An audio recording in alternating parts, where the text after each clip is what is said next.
You better get to living, giving. Don't forget to throw in a little forgiving and love along the way. You better get to knowing, showing a little bit more concern about. Mike Herb, this is a great thing that you're helping everybody get to go in here. And of course, I've been a songwriter here in Nashville.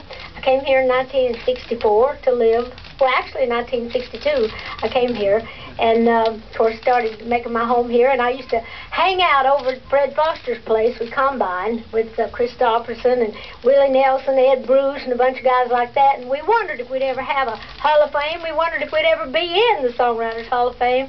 But it's great to know that we now have an official physical home where people can actually come, visit, see what it's like to write a song, hear all about that stuff, and just know that this is our Songwriters Hall of Fame. And I've been a member for many, many years, but it's nice to know I have a home.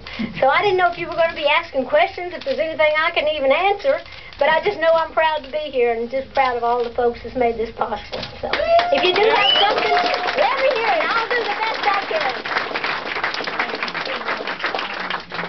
Better Get to Living. Can you tell us what inspired that, kind of your philosophy on life? Well, it is. That is my new single, and of course it's on iTunes now. It's not actually out yet. It's playing on the radio some, but I have a new CD coming out after the first of the year. The CD is called Backwoods Barbie, which is a song I wrote.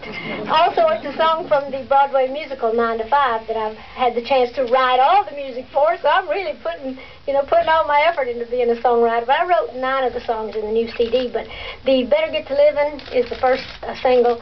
And a lot of people always come and ask me, what's my secret to success? How do I stay happy? How do I stay sane? I say, sane? Whoever said that? I'm sort of like Willie. It keeps him from going insane, just being crazy.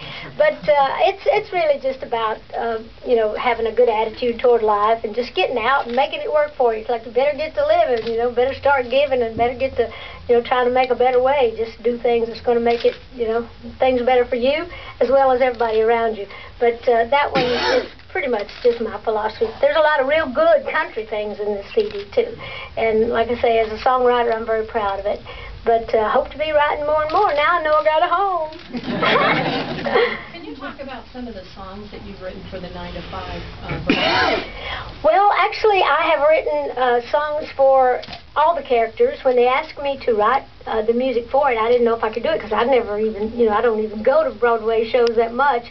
But they decided after all these years, which has been 25, 26 years, I guess, since 9 to 5 was out, that they were going to make it a Broadway show, and it's actually going to come out in the fall of 2009 on Broadway. But I've written songs for the boss. I've written songs for Roz, the town or the company spy. She's the one that's in love with the boss. I wrote a fun little thing for her called Red Hot Mama, where she's like really not like she seems, like she thinks that she's a real hot thing. Of course, I write songs for the whole office, like A Well-Oiled Machine is one of the songs, where the whole office sings. And Backwoods Barbie is actually a song that Dora Lee, the little character that I played, the country girl where they were mistreating her. And she, kind of says, I'm just I grew up poor and ragged, just a simple country girl, and I wanted to be pretty more than anything in the world. From rags to wishes in my dreams, I could have it all. I'm just a backwoods Barbie, too much makeup, too much hair, but don't be fooled by thinking that the goods are not all there. And don't let these false eyelashes lead you to believe that I'm as shallow as I look, because I run true and deep. So anyway, there's just lots of things that I do. And that's what I like to think. So as a songwriter, you can just say what you think and what you feel about everything.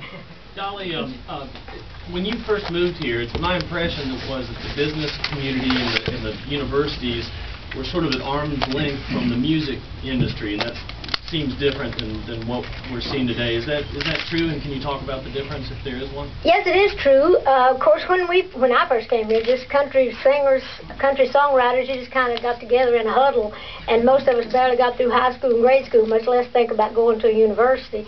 But Belmont, I think, has done some wonderful, wonderful work with all the programs that they have, and I think it's great that they've got involved and allowed all the people, to get involved in the songwriting, just the whole process of it, and where people can actually study about the business and be involved in it. So I think it's great that everybody's embraced the whole thing and made it something that works for everybody.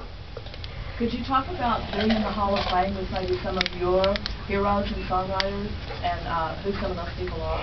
Well, I've been in the Hall of Fame for many, many years, and of course, just a few years back, they put me in the other one in New York, which that was great. But I'm actually more comfortable being here with my own, and some of those are in the bigger Hall of Fame as well. Bigger meaning the ones out there that are not just the country writers, but you know, it's a great compliment to be recognized. All songwriters know that we write songs, you know, so we can help people that can't really express themselves. We want to be able to say what they think. People are always coming up to me and saying, Dolly, what's your secret? I'm quoting titles from my lines from my new single. But anyhow, they're always asking me, how do you know what I'm feeling? How do you write this? But folks like Merle Haggard, people like Willie Nelson, as I mentioned, and of course, Christopherson, a lot of those people, when I first came to Nashville, we honestly used to sit around, write songs together. I've seen a lot of great songs come to life, while we were just sitting around not knowing if we were even going to have a meal the next day or not. But to see some of those great people come up with some of the great things that the whole world, is able to enjoy, to know that they were my friends, they still are, and I know that we're all very proud to be, part of this whole thing, and that we really have a wonderful place now. Hey, Dolly. Hello, Dr. Wang. How are you? I just had an appointment with him yesterday. I got the LASIK surgery. That's what turned my hair pink. Yes, sir. I'm sorry. Will you review what you're going to sing at the season premiere of Dancing with the Stars? Yes, I left him a message yesterday. I didn't actually get to see him. I saw him walk down the hall. I said, be sure and tell Dr. Wang I know he's going to be jealous. I'm on Dancing with the Stars on the premiere. But I'm not dancing. He's always tried to get me to dance. He looks at my little legs and has a muscle in the back and says, are you a dancer? I said, what are you doing looking at my legs? But actually, I'm going to be singing the Better Get to Living, the new single that we were just talking about. And it's actually, we're going to kind of preview it on the show. And so we're excited about that. You should come dance with me. Yeah, you can certainly do it. Have y'all seen him dance? Yeah, I don't know. It's like I think every time he starts to work on my eyes, I just picture him dancing. Are you sure you should be doing that? But he's great. Anybody else? Would you talk about your tour that's coming out next year? Well, actually, we're still in the process of getting everything together, but we are going to be doing some touring here, and we're going to work in Canada too, but we're going to go to Europe again. We had a very successful tour last year, and so we're going to go again and hopefully go to Australia. So we're looking forward to it. We see how the new CD does. But even if it doesn't do that well, we're still going to travel. We're still going to be touring because I love doing that.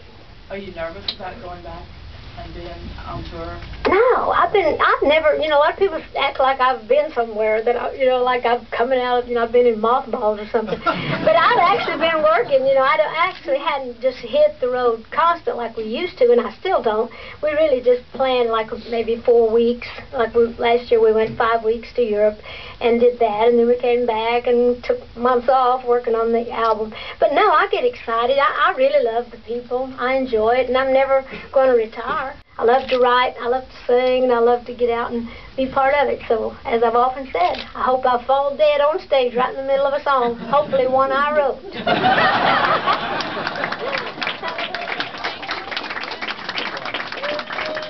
Pardon me?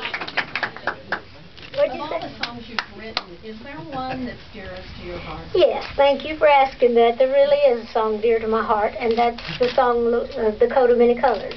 And, of course, I've written other songs that I enjoy singing more as a singer, like I Will Always Love You is a great song for a singer because you can kind of go big, go little, and be emotional. But The Coat really is more about an attitude, and it's really about my family, and it talks about how you don't have to have money to be rich. If you're rich in attitude, rich in spirit, that, money's not what makes you rich. It's nice to have. You better get to living, giving, don't forget to throw in a